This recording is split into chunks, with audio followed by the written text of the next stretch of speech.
કૌભાંડ રાજકોટ મહાનગરપાલિકા કે રાજકોટ જિલ્લા પંચાયત તમામ જગ્યાએ કૌભાંડ ચાલી રહ્યું છે।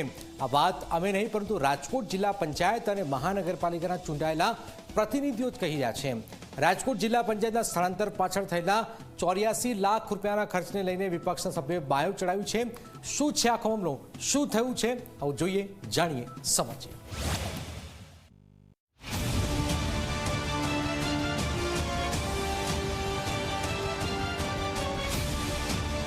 રાજકોટ જિલ્લા પંચાયતના જૂના બિલ્ડિંગનું નવીનીકરણ ચાલી રહ્યું છે, જેથી જિલ્લા પંચાયત હોસ્પિટલ ચોકમાં આવેલા જૂના કોર્ટ બિલ્ડિંગમાં સ્થળાંતર કરવામાં આવ્યું છે। ત્યારે એક બિલ્ડિંગમાંથી બીજી બિલ્ડિંગમાં સામાન ખસેડવા પાછળ 84 લાખ જેટલો ખર્ચ કરવામાં આવ્યો છે, જેમાંથી 22 લાખ રૂપિયા તો ચૂકવી દેવામાં આવ્યા।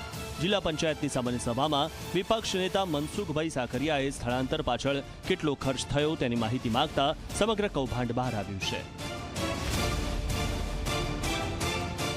પંચાયતની સામાન્ય સભામાં આપણે જૂની આપણી જિલ્લા પંચાયત છે અને આપણે જૂની કોર્ટ બિલ્ડિંગમાં ટ્રાન્સફર કર્યું એવો એની પાછળનો કેટલો ખર્ચ કરવામાં આવ્યો એવો મેં સામાન્ય સભામાં પ્રશ્ન પૂછ્યો હતો। ત્યારે મને જવાબદાર વ્યક્તિ દ્વારા 70 થી 75 લાખ રૂપિયાનો મસ્ત મોટો ખર્ચા થયો એવું બિલ બતાવવામાં આવ્યું હતું। વિપક્ષના નેતા જે દ્રશ્યો બતાવી રહ્યા છે તે દ્રશ્યોમાં તમે જોઈ શકો છો કે કેવું કામ કરવામાં આવ્યું છે। તમે જે ટોયલેટ જોઈ શકો છો ત્યાં હાલ ગંદકીનું સામ્રાજ્ય જોવા મળી રહ્યું છે, તો કેટલીક જગ્યાએ કલરના પોપડા પડી રહ્યા છે। જિલ્લા પંચાયત દ્વારા કચરો સાફ કરવા પાછળ 12 લાખ રૂપિયાનો ખર્ચ કરવામાં આવ્યો, તો પ્રિન્ટર, શાખાના રેકોર્ડ, કોમ્પ્યુટર એક જગ્યાએથી બીજી જગ્યાએ સ્થળાંતર કરવા માટે 12,23,000નો ખર્ચ કરવામાં આવ્યો, તો કોમન ટોયલેટ રિપેર અને વોટર પ્રૂફિંગ પાછળ 16.35 લાખ રૂપિયાનો ખર્ચ કરવામાં આવ્યો। એલ્યુમિનિયમ સેક્શન પડદા, ફર્નિચર રિપેરિંગ અને કલરકામ પાછળ 12 લાખનો ખર્ચ કરવામાં આવ્યો, તો લોખંડની ગ્રીલ અને ગ્લાસ પાર્ટીશન માટે 12,13,000નો ખર્ચ કરવામાં આવ્યો, જ્યારે જીસ્વાનના રાઉટરના પ્લેટફોર્મ બનાવવા પાછળ 4,80,000નો ખર્ચ કરવામાં આવ્યો। જે અમે માની લ્યો કે 2 કરોડ રૂપિયા મેન્ટેનન્સની ગ્રાન્ટ આપતા હોય બાંધકામને, એટલે એમાંથી એને જે અમારી પાસે 20 લાખ 22 લાખ રૂપિયાનો હેતુ ફેર લીધો હોય કે ભાઈ અત્યારે અમારે જરૂરી છે તો આમાં અમે વાપરીએ છીએ। બાકી 84 લાખ રૂપિયાનો ખર્ચો થયો, 60 લાખનું પેમેન્ટ કર્યું જ નથી અને આજથી પેમેન્ટ અમે સ્ટોપે કરી દીધું છે। એની એને સંપૂર્ણ રીતે તપાસ કરાવડાવશું અને જે ખોટું હોય છે એ નીકળી જાય અને ખોટું જેણે કર્યું છે ને એની માથે કાયદેસરની કાર્યવાહીને પગલાં લેવામાં। તો સફાઈ કામદાર યુનિયનના પ્રમુખ પારસ બેડિયા સફાઈ કામદારોના કોન્ટ્રાક્ટમાં મસમોટું કૌભાંડ થતું હોવાનો આરોપ લગાવ્યો છે।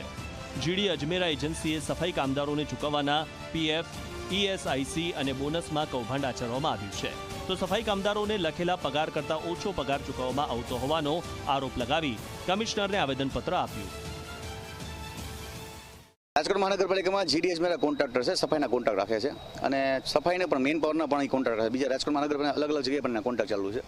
હવે આ જે સફાઈના કોન્ટ્રાક્ટ ચાલુ છે એમાં જેના વોર્ડ ફાળવેલા છે એ વોર્ડમાં એ લોકોને જે 294 કે 300 માણસો સફાઈ કામદારો રાખેલા છે, એ કામદારો છે એને રોકડમાં પગાર આપવો, PF નો આપવા, બોનસ નો આપવા, ESI નો આપવા, આ બધા પૈસા ન આપતા એ રોકડમાં 4 થી 4.5 જેવા પગાર કરે છે। ઘણા લોકોને 4 આપે, ઘણા 4,500 રૂપિયા આપે છે, બરાબર છે। તો હું એમ કહું છું કે તમે લોકો લખીને દો છો, અમુક જે તમે લખિતમાં દો છો કે ભાઈ લઘુત્તમ વેતન ચૂકવે છે તો કે હા, PF આપો છો કે હા, ESI આપો તો કે હા, સરકારના નિયમની સાથે તમે લોકો 8.33 બોનસ આપો તો કે હા, તો કામદારને તે સુધી મળ્યું કેમ નથી? અને આ બાબત બધી ખબર છે, લેખિતમાં આપને છે, તો SSI ઉપરના નાયબ પરિવહન ઇજનેર એને કેમ ધ્યાનમાં ન હોય? જેમ અને કારણ કે મેં તો 3 વર્ષ પહેલા ફરિયાદ બાબતની કરેલી હતી।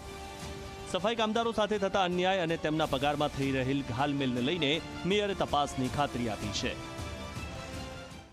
સફાઈ કામદારના જે પ્રોવિડન્ટ ફંડ એનું છે એને મળતું નથી, તો એ પણ હું તપાસ કરાવવાની છું। કેટલા વખતથી આ બાબતનું શોષણ થાય છે અને અજમેરા ગ્રુપ જો એનું ટેન્ડર પાછું ભરશે તો પૂર્ણ તપાસ કરી અને ટેન્ડર એનું રોકાતું હશે તો રોકાવીશું પણ ખરા, પણ કોઈને અન્યાય નહીં થાય એનું ખાસ ધ્યાન રાખશું। રાજકોટ મહાનગરપાલિકા અને જિલ્લા પંચાયતમાં થયેલા કૌભાંડને લઈ હાલ તો ચારેકોર ચર્ચાએ જોર પકડ્યું છે, કેમ કે શાસક પક્ષ અને અધિકારીઓની મિલીભગતથી આ કૌભાંડ આચરવામાં આવ્યું હોવાના આરોપ લાગી રહ્યા છે। ત્યારે જો ઊંડાણપૂર્વક તપાસ કરવામાં આવે તો નવા ખુલાસા થઈ શકે છે। ગૌરવ દવે, ઝી મીડિયા, રાજકોટ।